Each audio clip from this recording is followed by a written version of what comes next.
on April 5th. Right now, we focus on Decatur County Extension. Sabrina Gregory in with us. She represents the ag side of Extension. I do, and the natural resources side as well. And of course, I've come to associate the age of trees with you. Oh, yeah. Which we're transitioning that now from the age of tree just to the biggest tree, because there's so many different factors that affect how a tree, an arborist, to get an age on the biggest bald cypress tree in the state of Indiana, which is located right in our South Park Cemetery. No kidding. Yeah, so hopefully we should be getting that information coming to you guys this summer. I'm really excited for that. Wow. So you talk about all the different factors that go into it, like could you give me a couple of examples? Absolutely. So, let's say you've got a tree and it's the only tree around growing in a really nice, well-manicured lawn, or maybe it's right off the side of a corn and a soybean field. There's going to be a lot of nutrients that are going into that lawn that you wouldn't normally get in a normal wildlife setting. So that tree, especially if it's the only one around, is able to take up all of that nutrients that it needs and grow out as wide as it wants to without really being impeded. So you could have a tree that is measuring like it's 200 years old, but really it's only 150 years old, if that makes sense. Because of?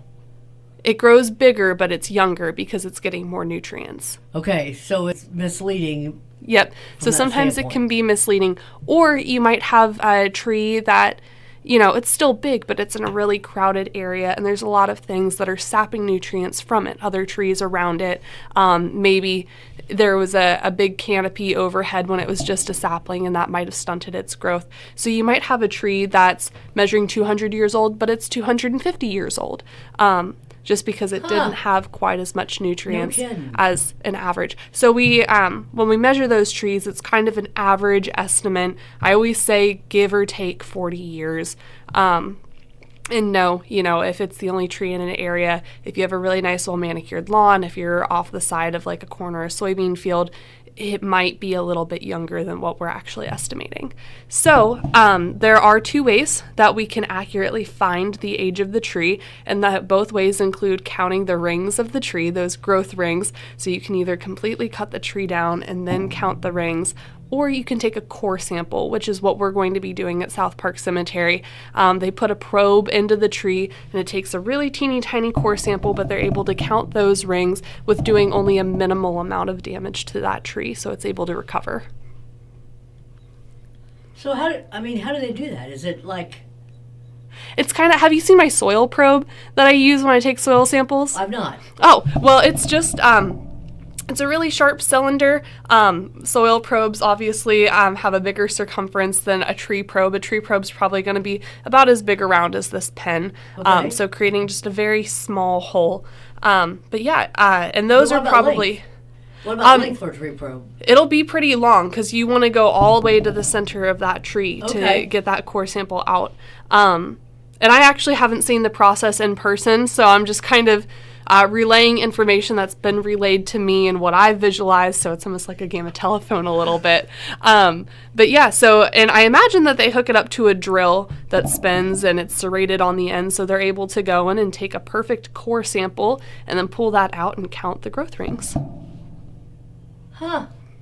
Well, that sounds fascinating. Yeah, I'm really excited. I hope we can get it done. I have a couple contacts of arborists from 3 universities around the state, so hopefully one of them will be kind of up to the standard or up to the goal. So, when we talk about that, it's kind of like when you say, "Hey, that tree doesn't look its age." Mm-hmm. Yeah. It's almost kind of like people. Right. Some people look their age. Some people look older than their age. Some people. Yeah, we always do like a rough estimate. Like when you describe somebody, they're in their 20s. They're in their 30s. You want to be careful. You don't want to. Exactly. Always guessing a little younger. Yeah, because it'd be bad if you guess like 10 years over. Yes. So, all right. So that's cool. We'll know this summer on that tree at South Park. Yes. Yep. So hopefully I'll have an update for you guys. But yeah, it's the bald cypress tree right by their main entrance. You enter and it's off to the right side, kind of down in a ravine. And it being down in the ravine makes it not look all that big. But when you get up next to it, you could probably fit about 10 of me in that tree. Really? Yeah. It's huge. Okay. Yep. And you say this could be the biggest one in the state? Oldest one in the state? It is the confirmed, right now, biggest one in the state that has been discovered. So, and you can look up all of the different big trees on the Big Tree Registrar that's maintained by the Indiana Department of Natural Resources and Urban Forestry. So, yeah, if you... And it's going to come up. Yep, it'll come up. So the easiest way to find it is just Google Big Tree Registrar. It's the first link that comes up on Google, so really easy to find. And then they have a map of the entire state with different pinpoints of the big trees, and you can even see if it's on public property, so you could go visit those trees as well. Well, that's awesome. Yeah, it's really neat. It's worth a look on that website. Okay, Christopher Vogel joining us from Extension. How are you? Oh, man. All right, get in the picture there. We've got you on YouTube. Oh. Yeah. Which way do I go? You need to go closer to Catherine. Yeah. Don't want to. Oh, no. I broke the mic. I'm ready for my close-up. There you go. And so, anything else with the big tree at this time? Nothing else on the big tree side. So. Anything else from the ag standpoint? Yeah, absolutely. So today is the last day to register for the Home Vegetable Growers virtual seminar. So we will be a live streaming location. So we have a couple people signed up. We'll hang out April 8th, 15th, and the 22nd, I believe are the dates. Those 3 Tuesdays in April from 6:30 to 8:30 p.m. And we'll hear from different specialists that'll be live streaming about vegetable growing topics. So it should be really cool, and then there's also the opportunity to ask questions and have those answered live as well. So it should be a really cool opportunity, really unique. It is $30 to participate, but the deadline to sign up is today. So if you're interested, don't wait, sign up now. And that information can be found on our Facebook page. And then also we are helping with an artificial insemination school for cattle. So anybody who's interested in learning how to artificially inseminate beef or dairy cattle, that will be held at Cox's Livestock in Ripley County. There are 15 seats. There's currently 8 people signed up for the class, so we're about halfway full there. So if you're interested, don't hesitate, sign up. And that'll happen April 21st, April 22nd, and April 23rd. We provide breakfast and lunch for everybody. And you also have the opportunity to buy materials to do AIing at your house as well. Is there a registration fee? There is. It's $450, which sounds like a lot, but compared to some other AI schools, that is actually really cheap. So I know I just saw another AI school that is for small ruminants, and they were charging $600. Okay. So it's pretty reasonable. It is a steep price, but you get hands-on experience. You will walk away from this program knowing what you're doing with a certification and learning from some of the best people in the industry. So, okay. Yeah.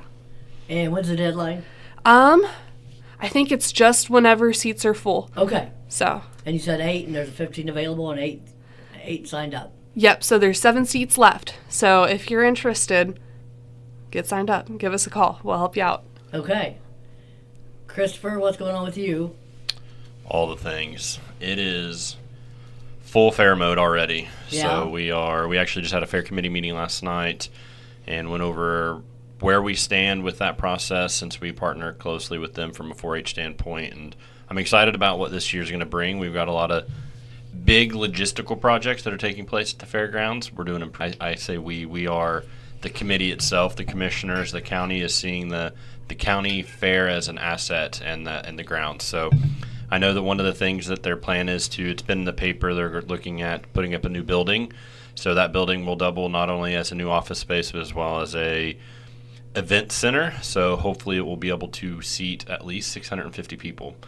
So that isn't going to be done this year for the fair itself, but hopefully project will be underway and we will see at least construction going on during the fair. So it'll be ongoing during the fair. It won't happen during that week, obviously, for safety purposes. But that's one of the big things. We have a lot of 4-H going on right now. For those families that have enrolled and have paid, your books can be picked up if you're a family, but you are enrolled, which can happen. We need to have you paid up before we will get. Please give us a call, though, before you just show up to get your books. It does take a little bit of time to pull all of that stuff. We have to pull information. We have to verify. So that's at times where we have families come in and just will say, I want my books now, and then get a little frustrated because we just don't immediately have it ready for them, but we get frustrated right back because we need the time to be able to make sure we're getting you what you need for this project. So please don't just show up. If you do, we can handle it, but also be understanding that it will take us a couple minutes to pull that information, because if you have a child that's taking 4 or 5 projects, you may have a book, a project sheet, may have to pull out a folder. There's all kinds of things that we have to ensure that we're getting you, so then whenever you have the appropriate paperwork, then it won't be hit against you if a judge were to request to look at anything. So that's kind of one of the big things right now that we're working towards. So it's pretty big. I know I've had a lot of questions from families as well as Nora, as too. Nora has the day off today, so she's at home with her kiddos. Is that what are some of the big dates? What are the next dates that we need to be aware of? So the next big date really for a lot of families is that May 15th deadline for livestock. So we need to have all of your animals in 4-H online by May 15th. That's our drop ad date as well for projects, or that's what we ask, just because it's going to help us be able to plan a lot better. But that May 15th deadline for livestock is important because that's when the state draws the line, so then they know what animals are being shown at the state. Because there is the option that, let's say Sabrina is a 4-H'er and she is showing take that heifer to the state fair but doesn't want to bring it to the county fair. That's totally plausible. However, she still has to register that animal on 4-H online and mark it as being shown at the state. So then that by May 15th? By May 15th, because that tells the state then our show is going to have this many head and here's how we need to plan. And so that's where, and then there's some other stuff that kind of goes into it as well. But May 15th is that next big deadline, and that's our drop ad date. Our fair entry is the next one for all families. So fair entry is our project entry portal. That's where we do all the results. That's where we send stuff to state electronically. That opens June 1st and is through June 15th. So it's a 2-week time frame. The big thing this year with that too is that if you don't have your fair entry completed, that is something that we will take into consideration as things are being judged as well, just because as we are checking in projects, things that aren't completed in fair entry, just like logistics, if it shows up, we don't know it's in the system, it may strain us from a ribbon standpoint, judging, that sort of thing. So there is that being considered. Some of our tag days for families, we do have a sheep and goat tag day coming up on April 12th. So that's going to be at the livestock barn. We have a swine, and it's called a tag day. The swine tag day anymore is a little different than what it used to be because no animals are brought on site for swine tag day. Just from the standpoint of we're trying to restrict commingling for animals because we don't have any kind of issue from infection, transmission, and that sort of thing. So we try and limit it. So that's where we still are asking you to come, bring all of your paperwork, identification, that sort of thing, and then you will just get your tags at that point, and then you can go home and tag your animal. And then rabbit and poultry tag day is May 10th. So those are some of our big tag days, and then camp is coming up as well. So the due date for camp is May 1st. So this is open for youth in grades 3 through 7. If you are in grades 8 through 12, that is the age that you can be. So I'm reading through Nora's notes that she sent me. Currently open for youth in grade 3 through 7. If in grades 8 through 12 and want to, they need to contact Nora. The cost is $225. Council already knows they're going to cover half of that. Okay. And we do have some funding that was actually awarded to us through a grant this year that we may even be able to cover some of the other costs as well. So nice. Yeah, that is one of those that Premier Ag always puts out a big thing in the communities that they serve of, if you have anything that is going to advance education or youth, you can apply, and it's ag-based. And we applied this year to potentially fund some camp cost, and they funded it in full. So we were excited for that this year. So all the things. It is, I think I saw last night, we are like 3 meetings away from the fair, which is, it just seems like it was last year. So one of the notes that we just recently sent out that we also, and this kind of goes out to, I guess, everybody that's listening, with all of the projects that are going on the fairgrounds, we all need to be understanding and have some concessions to, it's not going to look like the normal fair that we understand it to be, because the community building is going to be demolished at a certain point here very soon. There may be a new building in process. So some of our projects that once were in the community building are now going to be housed in the commercial building for this year. Okay. Until we get the new building put up, where we will probably have all of those absorbed into that space and when that building is finished. So there's going to be a lot of things that may look different, but it's going to be for the positive. You know, we're really looking forward to growing the fairgrounds, getting it back to what it once was.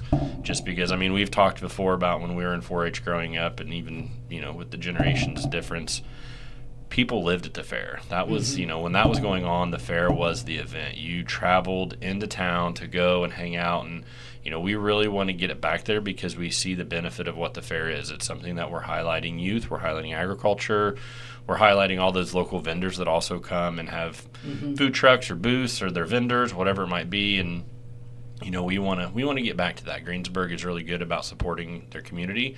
So we're trying to really revitalize that asset that is the fairgrounds and make it something that we can be proud of again. I think everybody is proud of it, but we want it to be geographically, we're so well located between Cincinnati and Indianapolis. You know, we want to bring tourists into town to visit our fair, then to frequent and other locations, diners, restaurants, shops, whatever it might be. So we're looking forward to that. We're glad to be a part of that project as well. You know, they're super awesome at this point. Anything we take to them as a 4-H council or 4-H and say, hey, here's a project we've been thinking about, and it's usually let's figure it out. That's a good idea. That's something that we can do to improve, and it's not just necessarily improving our 4-H, but they see it as, hey, if we improve it for 4-H, we know that we might be able to bring in more open shows, or we might be able to bring in conventions, and this is one of those small pieces that will help elevate and get those in as well. So that's really a lot that we've been dealing with. I've been working a lot with Catherine on projects here recently too. She's knocking out of the park as everybody else is in the office as well with some of the programs we've been doing. So I don't want to steal her thunder because I have been doing some programming, but she is the one who really has spearheaded a lot of the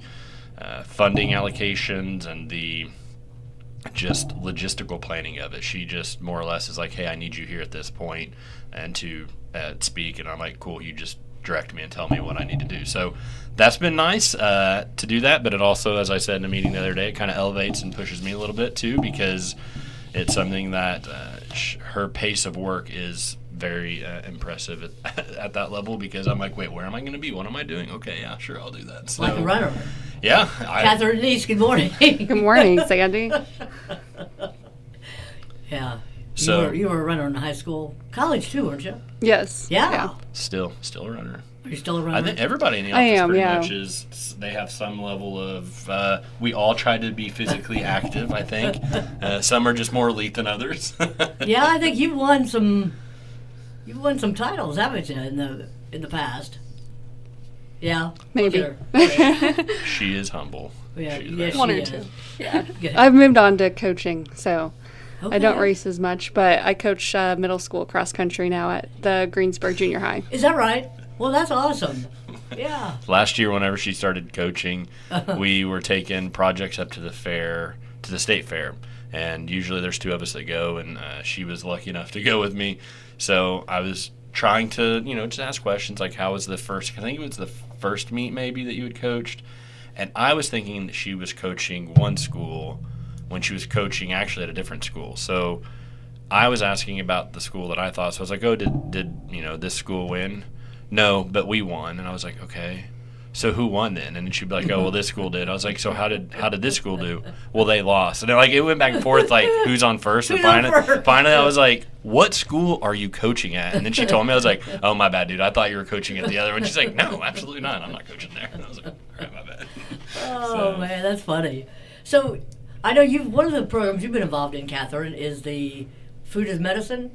Yes, Food is Medicine. And we've been partnering with the Decatur County Public Library to implement that program. So they serve as our host site, and they've been really great to work with. They have an excellent facility where in their large meeting room they have a full kitchen, and it's set up really nicely to do the food demonstration part of the program.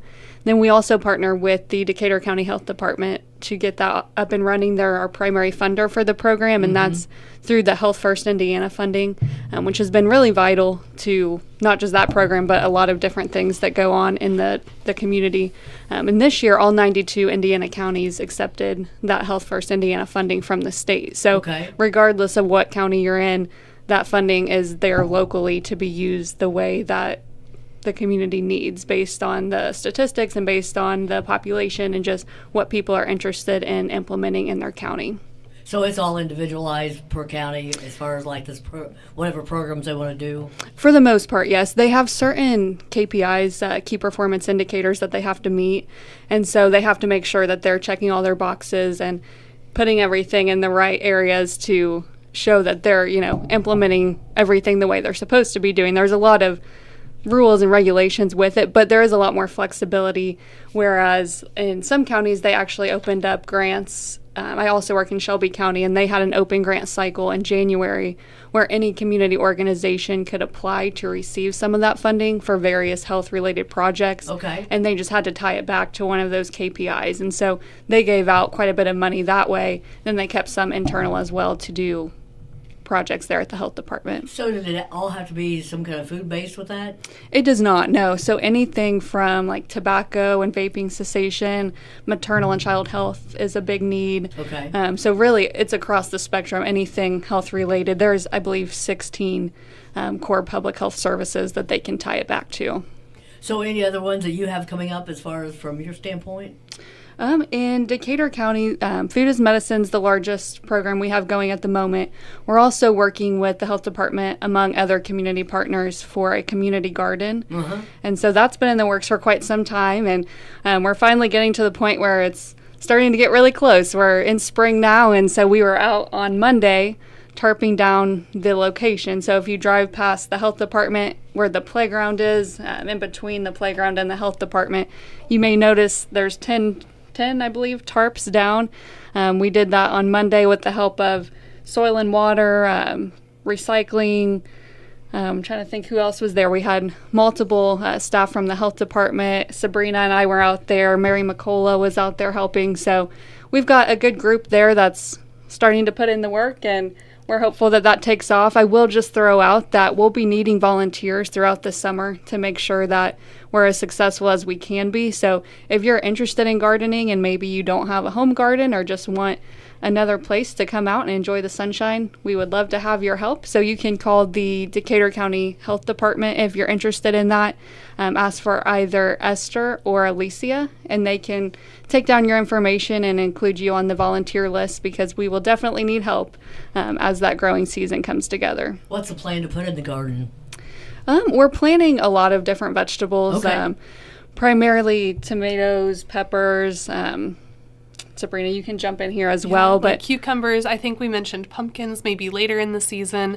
I'm not sure we'll hit the spring cool season crops just at the timeline that we're looking at, but definitely all those warm season crops, and then maybe doing some more cool season as we get towards the fall.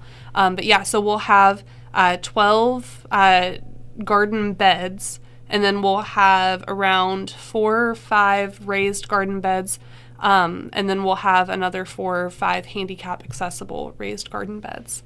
So hopefully it looks nice, and yeah, it's right next to the health department, so it should help spruce it up, get something else in the lawn. So the tarping's put down to help get that ground ready. Yes, to kill off the grass and try to disturb the soil as little as possible. So we'll see how much sun. Hopefully we get a lot of sun in the next 6 weeks to help that process. And then we're also looking to partner with the local schools. And I'm pretty sure we've got one school locked in to help build the raised garden beds. And so their construction class will be helping out with that. Yeah, well, when you said that, I wondered if they were going to be like their ag classes, the FFA, or it was going to be the construction class. Yeah, there you go. Yeah, get those bids ready. I think the project is really exciting, because the one thing, and I mean, I know I've talked about the project a lot with Sabrina and Catherine being involved, just highlighting it with other community partners I work with or individuals. And the one thing that I always get back is, that we've been talking about doing that for years, and we'll see.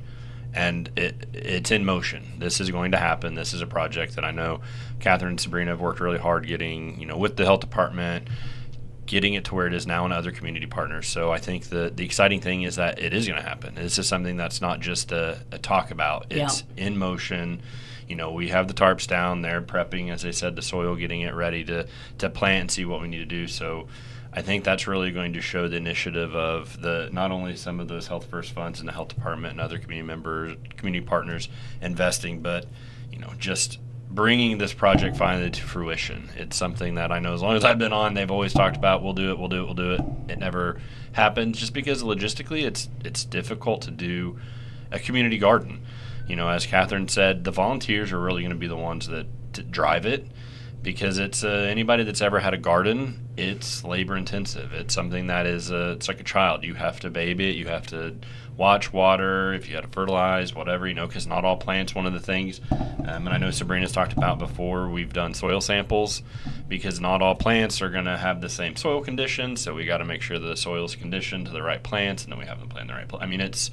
It is so involved in that regard. So then now, once it gets planted, those volunteers will be key to ensure that it is being as productive as it can be.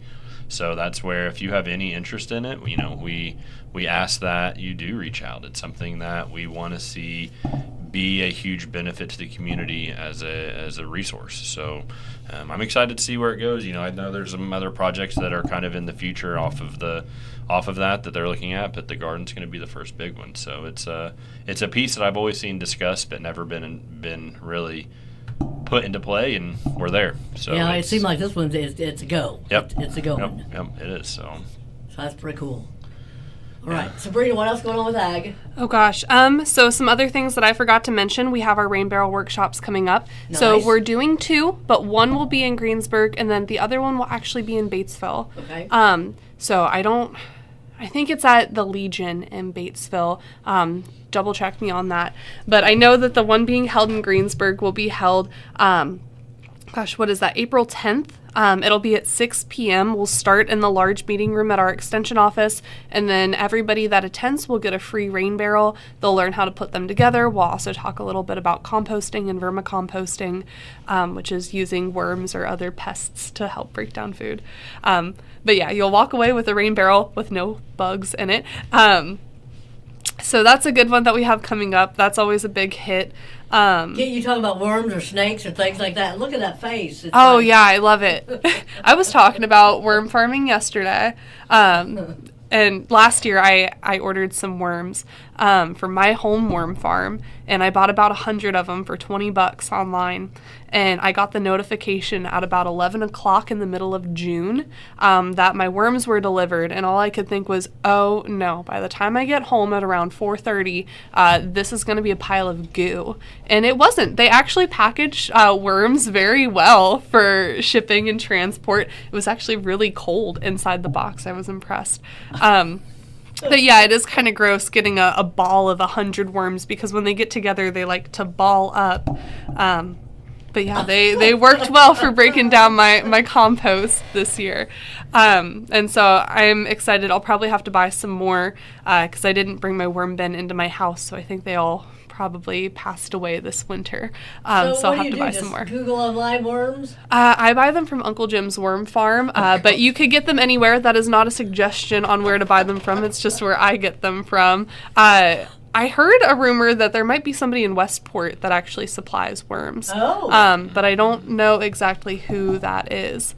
Yeah. Well, we need to find out. Do you know, Chris? We asked yesterday who the individual was, and the community partner we were working with said that they worked with this individual, but it was in the middle of an office conference, so they're like, we'll get you the information if we have it, because, that individual owns a greenhouse in the community, and they, and I know I've heard Sabrina talk about it before as well, the worm castings and the compost that comes from those production facilities, whether they're really small tabletop versions or they're the large production, that is some of the best soil and compost you can have to grow. That right? Yeah, worm castings, and that's why it carries a premium whenever you look to buy them. But that particular individual we were talking to yesterday said, I would love to put everything in some sort of a worm casting mix, but sometimes it's cost prohibitive because it's just so nutritionally dense. I mean, if you think about our soil, some of our soil is composed of worm castings, which castings is just fancy way of saying poop.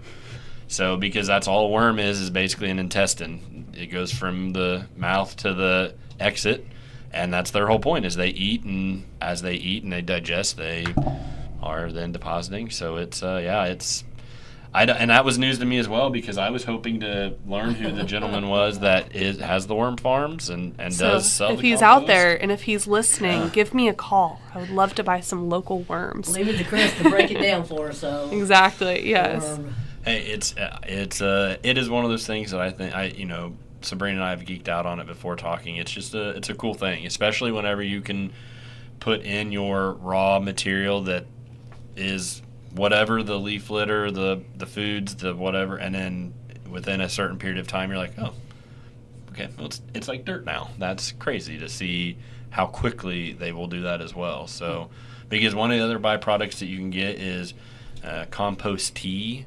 So it's a liquid that will come out of it. It's in a concentrated form, so you're supposed to dilute it down because it's the liquid that will come out of the compost bin with the worms, and it's so dense in nutrients. If you put it directly on a lot of plants, it will just burn them. So you're supposed to dilute it out. How do you dilute it? Just water, I think. Yeah, just water. I don't know the exact ratio off the top of my head, but yeah. And you can actually buy that as well, and it usually is a really high premium as well for it. Yeah, it's I always think about, there's a scene in Twilight where they talk about compost tea, and one of the kids, they're on a field trip to a greenhouse, and one of the kids takes a big drink of worm tea. Oh. You mean you don't have a worm farm at home? No, but when I was a kid, I caught night crawlers and sold them to the neighbor. Yeah, there you go. Yeah. So you can compost with night crawlers too. That's catching those too. Night crawlers and red wrigglers are the two most common ones. Night crawlers are temperatures. But yeah, night crawlers and red wrigglers. And you will get more worms from your worm bin, so you can even start your own little bait shop. I've heard of a couple high school kids that have their own worm farms, and that's a little side business that they do. They sell bait. But so yeah, we've got the rain barrel. Yeah. We've got the rain barrel workshop coming up, and then I'm also working with the library. April 17th, which is a Thursday, we are going to be doing kind of a community get together, learn how to garden program at the library. So everybody's welcome. And we're going to talk about some cost-effective gardening methods, maybe looking at some container gardening, kind of what vegetables need to grow, what a seed needs to grow, and some other considerations just for people that are maybe kind of new to the gardening world and you don't think about, soil can hold so much water, so we need to make sure that our bins have drainage holes, or I didn't think about being able to plant in this, or this plant needs a certain amount of depth for the roots. So just kind of covering all the basic stuff. And I think we might actually have some seeds and practice some planting as well. Oh, that'll be cool. Yep. Yeah. All right. Sabrina Gregory, anything else from you? That is all from me, I think. Catherine Neese, you got anything else on your list over there? Well, we do have a few events coming up regionally. I know we're talking about the community garden, and we're right around the same time for the farmers market to start talking about that too. It's crazy how fast it goes, but the farmers market will be starting up again, I believe, in May, late May, here in Greensburg. And any farmer market vendor, or maybe a farmer that has a roadside stand that would be interested in accepting the WIC or senior benefits, we have some sign-up events coming up in the next few weeks. So I'm actually working one next Friday in Connorsville, and that will be at the Fayette County Public Library from 10 a.m. to 2 p.m.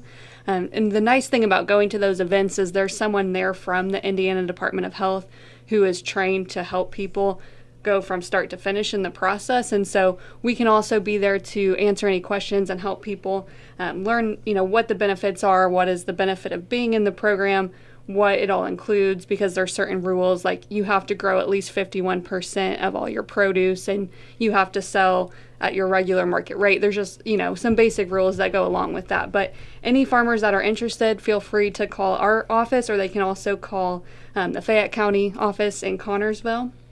And we do have that posted to our Facebook page as well. But if someone was interested and can't make the Connorsville event, there's actually an event going on tomorrow in Madison. Okay. And that's at the Chamber of Commerce in Madison, Indiana. And then the other nearby event is in Franklin, and that's coming up next month. It's April 29th from 11 to 1:30, and that's at the extension office there in Franklin. So all of those events are listed on a flyer that's on our Facebook page, but if anyone has any questions about any of those, they could definitely call our office or any of those offices in those other counties as well. And so that's if somebody who plans to exhibit or to sell at the farmer's market, Correct. in order to be able to accept the SNAP or WIC The vouchers? WIC and the senior vouchers, yes. So WIC and the SNAP, senior. they're already good to go because Allie back at Main Street, she takes Okay. care of that. So SNAP is market wide.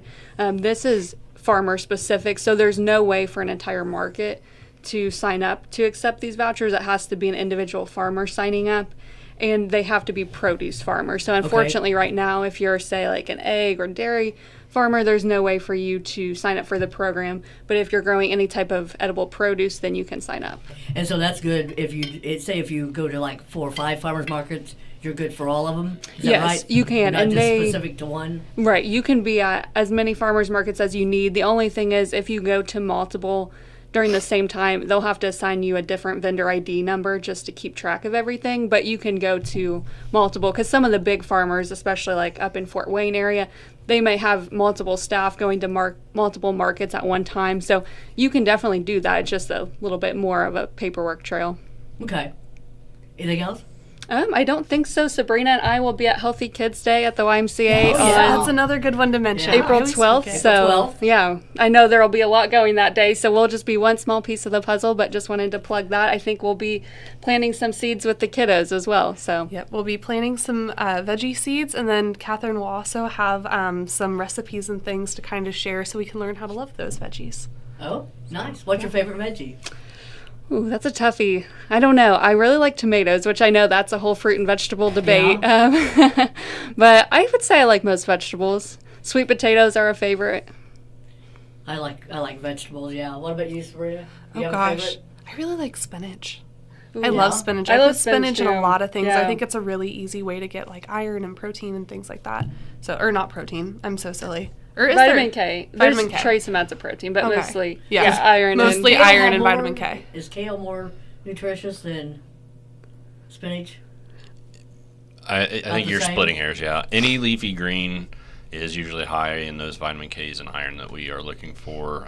Outside of iceberg lettuce is just crunchy water. There's really not much nutritional value in iceberg, yeah. So have you ever had the microgreens? Mm-hmm. I like the radish. Mhm. I didn't care for the sunnies. Have you had the sunnies?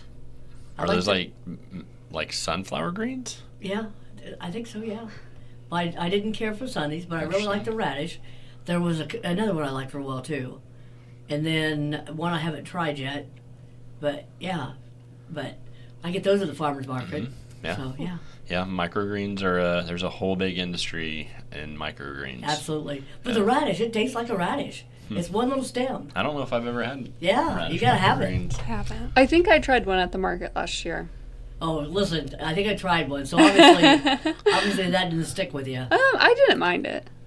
Yeah.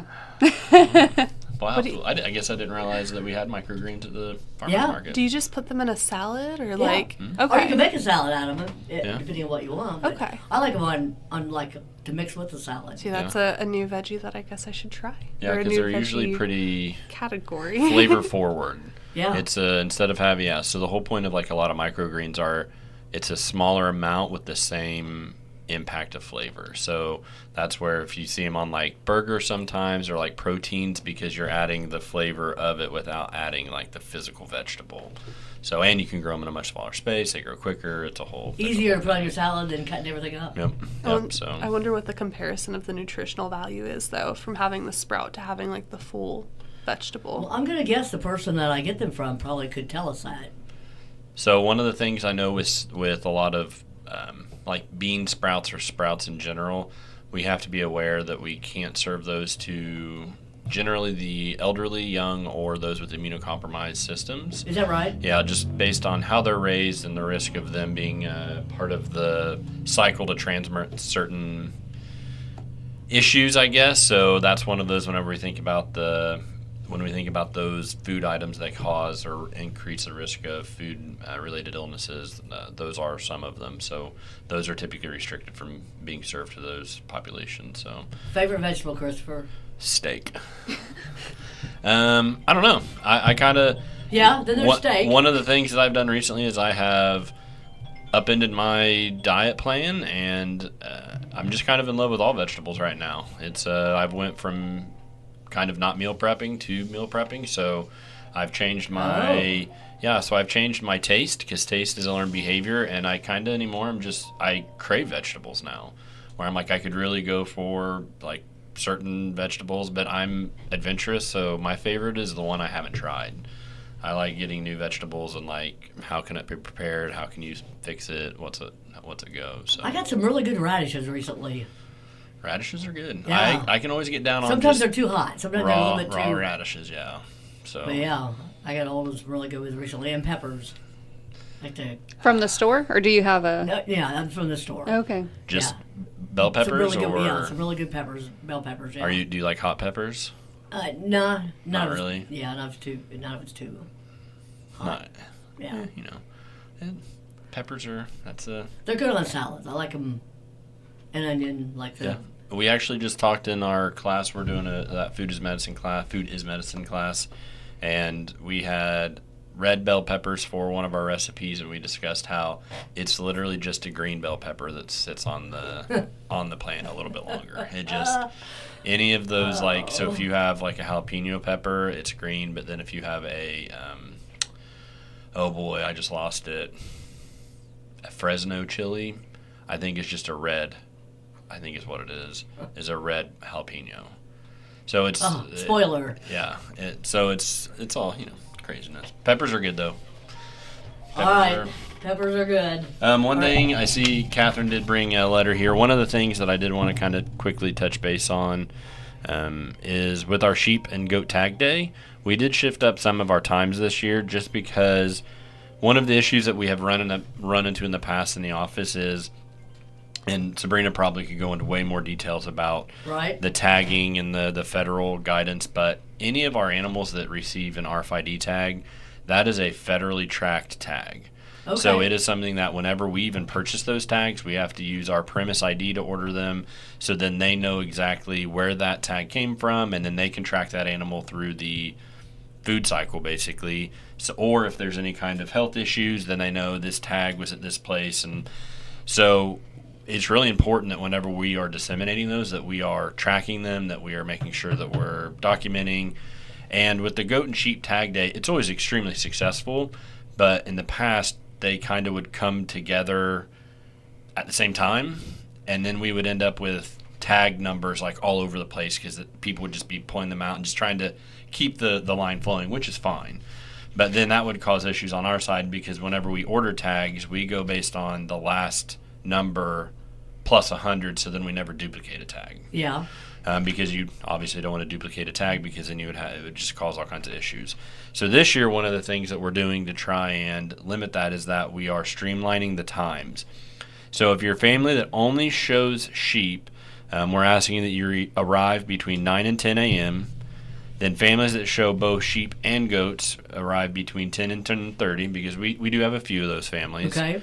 And then those families that only show goats arrive between 10:30 and 11:30. What date is this? This is going to be on April 12th. Okay. So it's not this coming Saturday, but the following Saturday.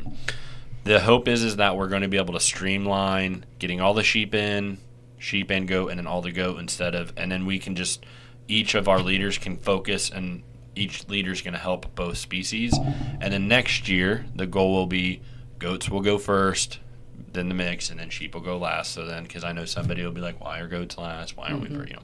So we're going to share in the love in that, but that is one of the things we're going to try this year because it's kind of it's one of those things that at the end we have to go through and figure out, okay, what tags do we have? Are we missing this tag? Or was this tag actually given out because maybe we don't have documentation where somebody took it? So this is one of those, as we were talking, this is that process improvement of we need to really follow it. We've never run into a huge issue with it, but we're going to cut it off before we do have one of those major issues. So So that is one of those big changes that we are doing this year. It doesn't seem big, but when you're bringing an animal in and the time, it can impact it. So we're just asking people to be patient with us, understand that there is a reason why we're doing it. It's not just us trying something, that it's going to help us streamline and the flow of animals through, and we hopefully will even be able to get animals through even faster that way too, because it's not going to be kind of as chaotic. Okay. So Christopher Fogel, Catherine Neese, Sabrina Gregory with the Decatur County Extension. Thanks for coming in. We'll catch up with Randy and talk a little bit about the forecast here on WTRE. Good morning, Randy. You there? Yeah, hey Sandy, we're here. We're just wrapping up with the Decatur County Extension. You're on the air. We had a lot to talk about this morning, a lot of good stuff. Yeah, well, good.